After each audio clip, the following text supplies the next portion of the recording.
Hola, hola, ¿cómo están? Bienvenidos a una entrega más, a una nueva edición de Incontinencia Verbal. Esta suerte de videoblog o de intento de podcast en el que vengo trabajando, siempre intentando ofrecerle a ustedes canales en el que nos podamos comunicar, en el que puedan estar en contacto conmigo, en el que puedan saber en qué ando, cómo van los proyectos y todo. Lo hemos hecho, ya tenemos, con esta sería la cuarta, sí, la cuarta entrega. Sin embargo, tuvimos una pausa prolongada de varias semanas. Esto es debido a que, por suerte, gracias a Dios, hemos estado bastante qué complicado escuchar el otro, muy full con proyectos y eso nos ha hecho o me ha hecho que no pueda dedicarle el tiempo que esto se requiere, más allá de que lo estamos haciendo sumamente así como ustedes lo ven, sin muchas pretensiones, sin aspavientos, simplemente una conversación entre este servidor y ustedes que están al otro lado que reciben lo que yo vengo a decirles normalmente en mi incontinencia verbal. Hoy es 4 de diciembre. Me acuerdo que hubo uno que era el 31 de octubre, es decir, que ese creo que fue el segundo, sí, el segundo. Es decir, que en noviembre creo que tuvimos 3 semanas que no entregamos incontinencia verbal, como le digo, he estado súper full. Para actualizarnos, no sé, tendría que ver si lo dije en los capítulos anteriores. Estuvimos en el Atillo con el conversatorio, fue un exitazo. Estuvimos en Petare también, en San Blas, también con el curso, con el taller de caricaturas para los chamos. Fue una experiencia increíble, como siempre, con la gente uniendo voluntades. Estuvimos también en Los Alias con el conversatorio hace 2 semanas. También fue un éxito total. Pasamos un rato muy ameno.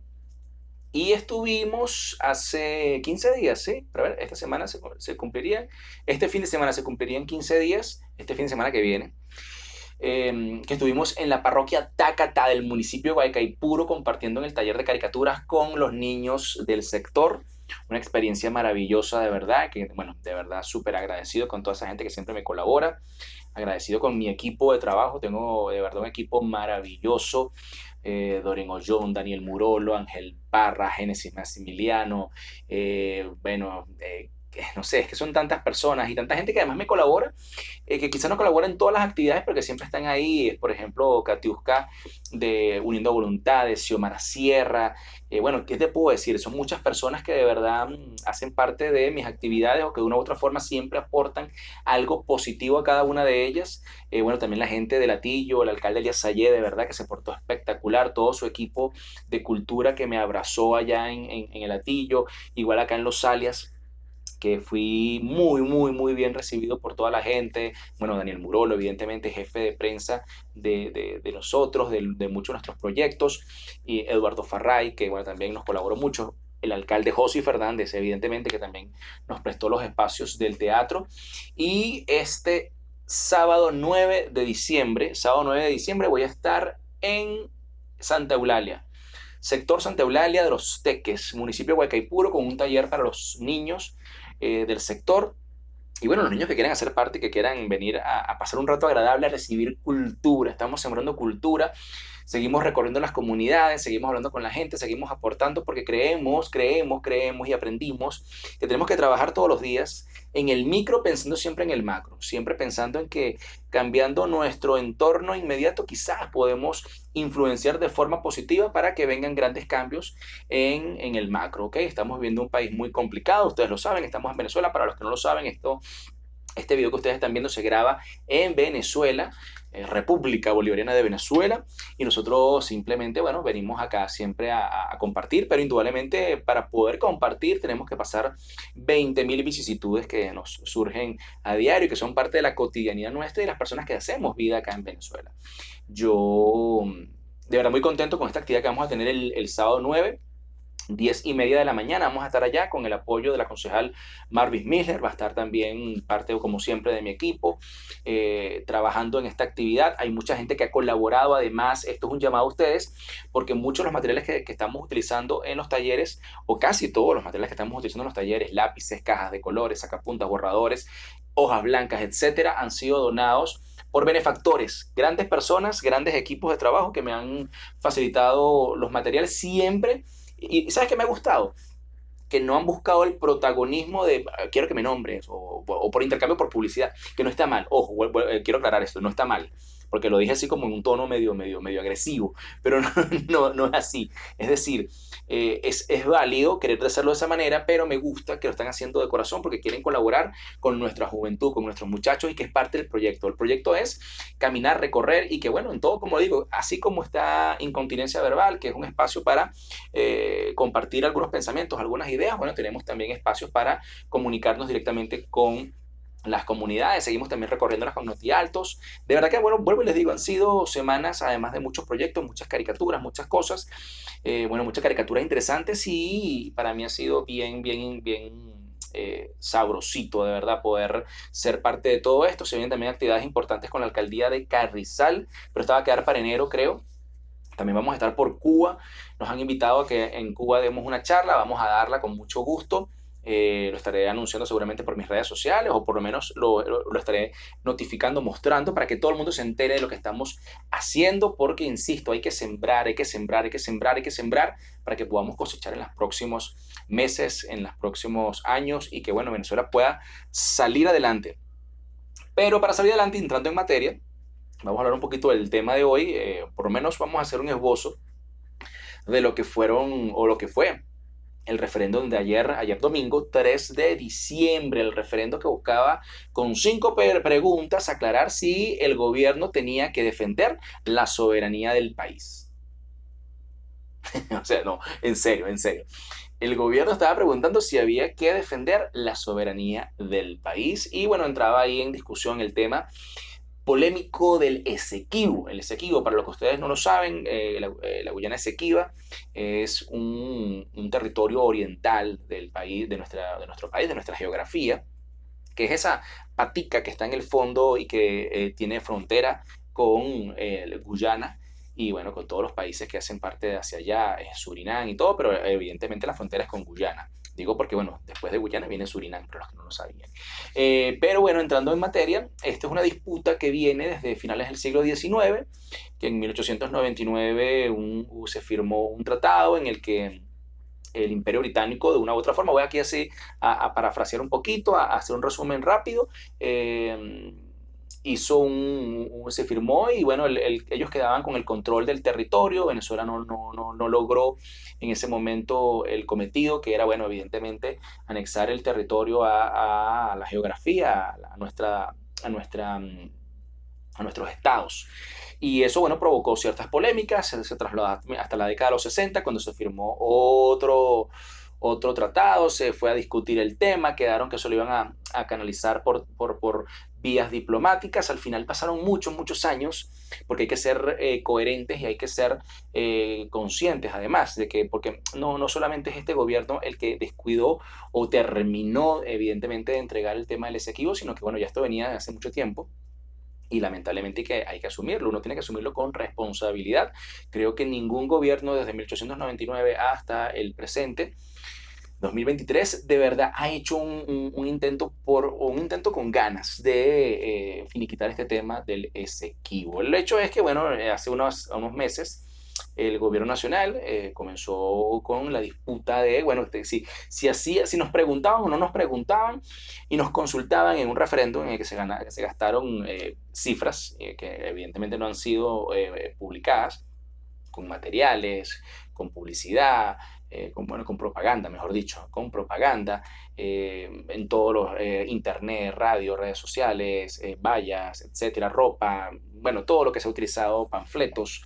Esto es un tema, bueno, que evidentemente debería ser del dominio público en cuanto a cuánto se invirtió en dicha campaña, pero bueno, estos son temas que obviamente van a pasar bajo la mesa.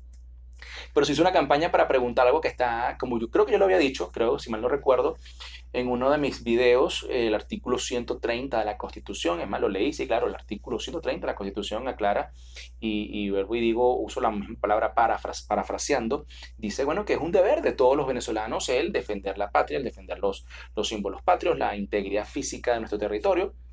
Y bueno, creo que ya evidentemente en algún momento el gobierno lo ha hecho y lo ha hecho, por ejemplo, cuando hizo el cierre unilateral de la frontera con Colombia, que también creo que lo comenté, que tuvo repercusiones en los estados Zulia, Táchira, Mérida en su momento y que bueno, sencillamente fue una decisión que se tomó porque era en defensa de la soberanía, que además ha sido parte de esa perorata que ha repetido desde la llegada o el ascenso al poder del oficialismo por allá por el 1999, o sea, el 98 fue la elección, 1999, el primer año de gobierno, y que siempre han hablado de la soberanía, la soberanía, la soberanía, soberanía alimentaria, soberanía de esto, soberanía de lo otro, y cuando les toca defender la soberanía, entonces dicen que tienen que consultarnos. Creo que lo más grave de esto es que, bueno, muchos actores políticos, muchos personajes de nuestra farándula y de nuestra sociedad apoyaron esto porque todos se unieron en ese mapa, en ese mapa, bueno, sí, en un mapa realmente, de el Esequibo es nuestro y hay que defenderlo. Y esto no es un tema de política. No, es que no estábamos hablando de un tema de política, estábamos hablando de un tema sencillamente que era de lógica. O sea, tú no tienes que preguntar o consultar si debes defender la soberanía. Yo puse un ejemplo en una caricatura, tú tienes tu terreno y el vecino viene y se salta el lindero, se salta la cerca y comienza a construirte algo en tu terreno y tú lo dejas que pasen 5, 10, 15, 20 sopo 200 años y de repente vas a preguntarle a tu esposa y a tus hijos o ya a tus nietos, miren, ¿ustedes creen que yo debo defender, sacar al vecino porque me está invadiendo el terreno? O sea, por favor, era de lógica, era obvio que había que defenderlo, pero bueno, estamos en esta revolución y estamos en estos tiempos en los que se ha perdido un poquito la cordura, se ha perdido un poco el sentido común y bueno, caímos en esto, ¿no? Al final, aunque la constitución es clara, aunque los argumentos eran obvios, había que seguir luchando, bueno, se sufrió un revés además en la CIJ, en la Corte Interamericana, la Corte Internacional de Justicia, perdón, y ese revés, bueno, obviamente tuvo consecuencias. La Corte, que, vamos a decirlo, yo creo que arbitrariamente dictaminó que Guyana es la que tiene el control sobre este territorio, que había que abstenerse de cualquier provocación. Eso incluía el referéndum, eso incluía, perdón, algún movimiento de material o equipamiento bélico, porque decía que, bueno, que eso sería ir en contra de, evidentemente, ellos, las leyes internacionales, y que además, bueno, el referéndum como tal era no vinculante. Para los que no saben lo que es no vinculante, es que no aplica, no hay manera de que aplique. O sea, lo que se es, y lo estamos viendo hoy, se prometió que hoy íbamos a amanecer con un nuevo Estado y la realidad es que eso no sucedió.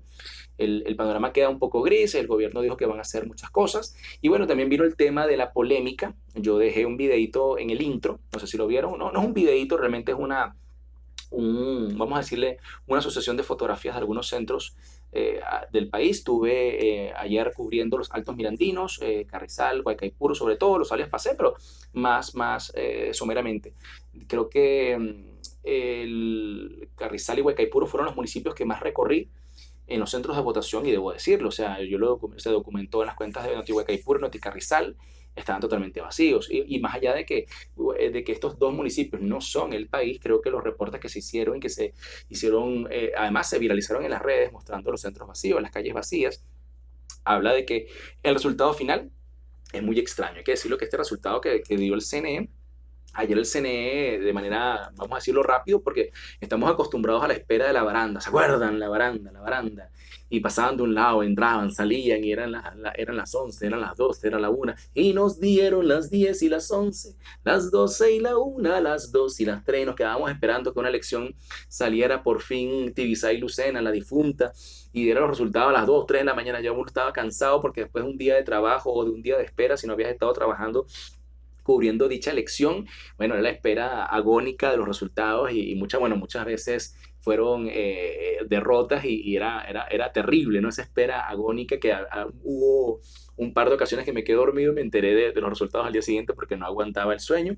Son anécdotas que nosotros los venezolanos nos reímos, las hemos disfrutado, pero que indudablemente son parte además de la historia de este gobierno. Y bueno, todo lo que hemos vivido acá, ¿no? Pero bueno, hay que decirlo, ayer el CNE creo que dio ejemplo de rapidez y a golpe de 10:30 estaban dando, 10:30, sí, 10:30 estaban dando el primer boletín, el señor Elvis Amoroso, de manera muy abstracta, hay que decirlo, porque no especificó, decía que habían participado 10 millones o que se habían obtenido 10.500.000 votos. Esto trajo una confusión, mucha gente comenzó a especular de que no se estaba hablando de personas, de votantes, sino de votos, y como la consulta estaba constituida por 5 preguntas, decían que esos 10 millones equivalían a 2 millones y algo de preguntas de votantes que sumarían o darían el total de los 10.500.000 votos que dijo en primera instancia Elvis Amoroso y el CNE que se había recibido o que se había obtenido, ¿no? Tenía si tú agarrabas y lo veías, es más, Enrique Capriles, creo que hay que decirlo, yo últimamente con Capriles no concuerdo en nada de lo que hace, pero creo que lo que dijo hoy, bueno, me pareció coherente en la mañana, fue el que aclaró, decía, estamos hablando de 10.500.000 votos, de los cuales son repartidos por preguntas, 2.100.000 y pico por pregunta, y eso da los 2.500.000 que emitió votos, que había dicho textualmente el CNE en la noche de ayer domingo 3 de diciembre. Sin embargo, bueno, desde ese punto de vista se entendía y se justificaba lo que vimos en vivo y lo que se pudo ver además en redes sociales, lo que además la prensa internacional reseñó, que fue la abstención, la gran abstención. Es que, mira, que estamos hablando de centros vacíos totalmente, centros donde no había nadie, donde entraba una persona cada 2 horas. Entonces tú no puedes decirme que hubo 10 millones de votos cuando el récord ni las elecciones más, en las que más ha participado la gente, jamás ha obtenido 10 millones de votos y lo va a obtener justamente ayer. Pero bueno, esto es parte de todo un proceso que sabíamos que venía. Ojo, esto a mí no me sorprende porque el día de hoy Elvis Amoroso dio justo al lado del presidente un segundo boletín, o un boletín digamos definitivo, en el que hablaba ya no de 10.500.000 votos, sino hablaba de 10.431.907 votantes, los cuales no vimos, los cuales eran Gasparín, los cuales eran transparentes, porque no los vimos realmente, ¿no? Entonces, bueno, eso llama la atención porque evidentemente, bueno, deja abierta la puerta, además porque no hay cifras, no hay porcentajes en esos boletines en los que uno pueda sacar realmente los porcentajes de la abstención, ¿no? Capriles, por ejemplo, la estaba tasando, cifrando en 89,8, si hablábamos de 2.110.864 votos aproximadamente por pregunta, que tenía sentido, vuelvo y digo, con el contexto que vimos y el contexto que se viralizó y que, bueno, ustedes vieron ahí en unas cuantas fotos, no son muchas, pero bueno, son algunas de algunos de los centros de votaciones de Guaycaipuro y Carrizal. Pero, ¿qué viene? O sea, que de verdad esto es interesante porque obviamente mucha gente se pregunta qué viene ahora. Y yo creo que lo que viene ahora es la Navidad. No, en serio, lo que viene ahora es diciembre.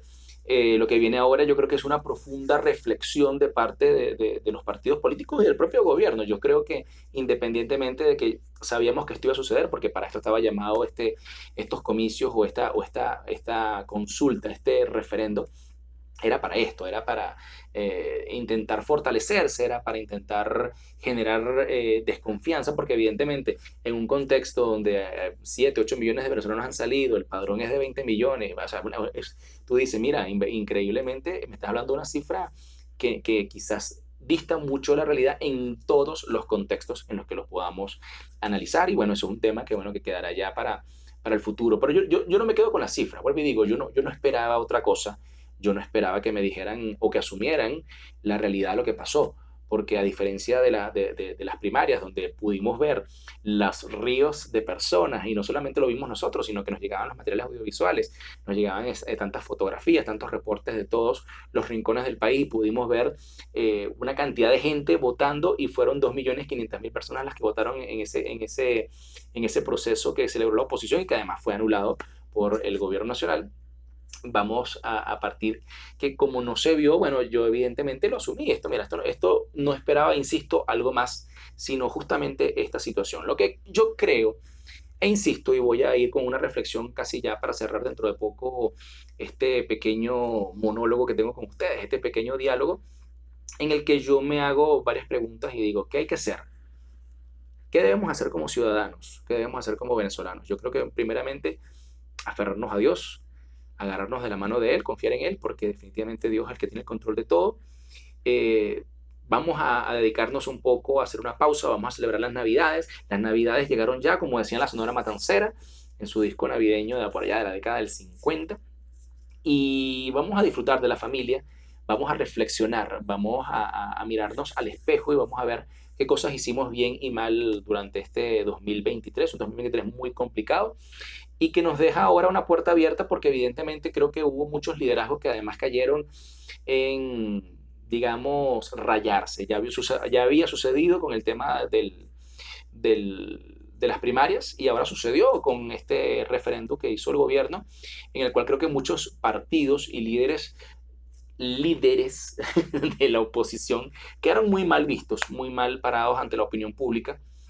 Y esto es un llamado a la reflexión, porque más allá de que esto es un juego estratégico, esto es como el Juego de Tronos de George R. Martin, indudablemente hay un juego estratégico, pero uno también tiene que escuchar a las personas, tienes que escuchar la calle, tienes que aprender a hacerlo además, porque estamos hablando de un contexto en el que son los electores, son las personas los que finalmente eligen o hacen parte de todo este proceso. Entonces, me llama mucho la atención que seamos tan pasivos en cierto sentido y que de una u otra forma no entendamos lo que está pasando. Creo que lo que sucedió con la primaria es un llamado de atención a los liderazgos tradicionales, a la vieja política, al gobierno, y no lo han entendido. Creo que lo que pasó ahora, ayer, con la cifra real, que fueron 2 millones y pico de personas que votaron, y esas 2 millones de personas, bueno, imagínense con toda la propaganda, con todo lo que se hizo, hay que decirlo, es una bofetada, es un revés, es un llamado de atención a nuestro liderazgo, a la política, bueno, insisto, la manera de hacer política. Estamos llamados a hacer política de formas nuevas, de forma natural, de forma genuina, insisto, en consonancia con la necesidad de las personas. No son simples cifras, no son simples personas en gráficos y tortas, son historias que requieren ser escuchadas, que requieren ser vistas, visibilizadas, sentirse que una mano amiga, no una mano que está simplemente ahí porque es tiempo de elección, llegó. Esas son reflexiones que creo tienen que hacerse y evidentemente empezar las estrategias, porque estamos claros que ni el radicalismo, pero tampoco ser colaboracionista sirve, o sea, no se puede mezclar la gimnasia con la magnesia, como dice el viejo refrán. Yo creo que hay que buscar un punto intermedio en el que podamos construir estrategias que nos permitan en el 2024, bueno, evidentemente, ganarnos la confianza de las personas y buscar la manera de generar mecanismos para poder intentar trabajar por ese cambio que está tan complicado en el país, porque evidentemente el cambio está muy complicado, no es sencillo, no depende de nosotros, las condiciones son adversas, pero yo soy un hombre de fe y creo que podemos, sí podemos. Creo que estamos en un momento histórico importante, creo que ha habido un despertar, hasta yo desperté, yo estaba, lo he dicho en otras entregas, lo he dicho en las redes sociales, lo he dicho en mis conversatorios, yo estaba adormecido, apagado por muchas situaciones, por muchos reveses políticos en el país, y aquí estamos nuevamente, como les dije, recorriendo, sembrando cultura y trabajando para además mostrar las realidades que finalmente son una forma también de hacer política y de generar confianza en las personas. Entonces estamos llamados a eso.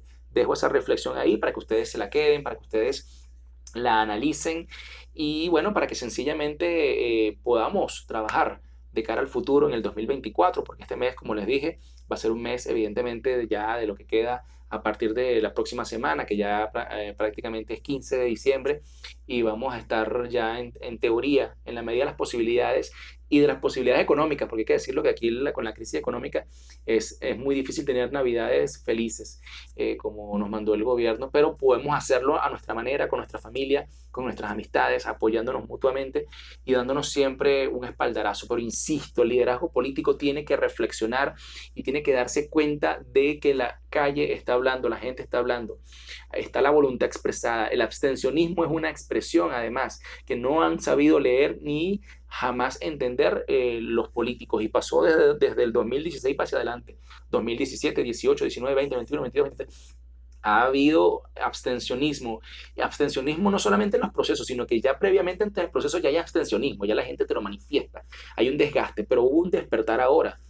Fíjense el contraste, el despertar para las primarias, el abstencionismo hacia el referéndum del revocatorio, que además, vuelvo y digo, fue hasta impulsado por sectores de la oposición de manera, creo que, irresponsable y de manera, además, ignorante, porque no estaban entendiendo, no conocen sus propias leyes, no conocen su propia Carta Magna, y eso evidentemente permitió que sucediera ese episodio. Pero insisto, ya para cerrar, vamos a reflexionar, vamos a tomarnos estos tiempos, estos días para construir y a seguir trabajando. Yo, como les dije, sigo trabajando. Nos vamos a ver el 9 este sábado, Dios mediante, en Santa Eulalia, en la capilla de Santa Eulalia, a las 10:30 de la mañana con el taller de caricaturas. Bueno, ya si a ustedes les gustó este pequeño monólogo, suscríbanse a mi canal, denle me gusta, manito hacia arriba y comenten, díganme sugerencias. Como les dije, estamos trabajando para mejorar el contenido, para que en algún momento podamos tener mejor video, mejor edición, podamos tener invitados, podamos hacerlo mucho más dinámico, pero esta es una forma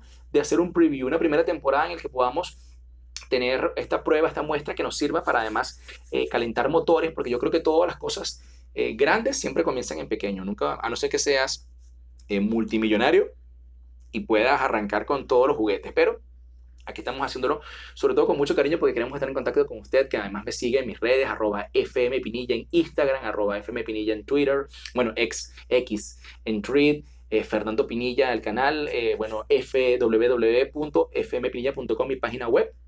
Y aquí estamos siempre a la orden.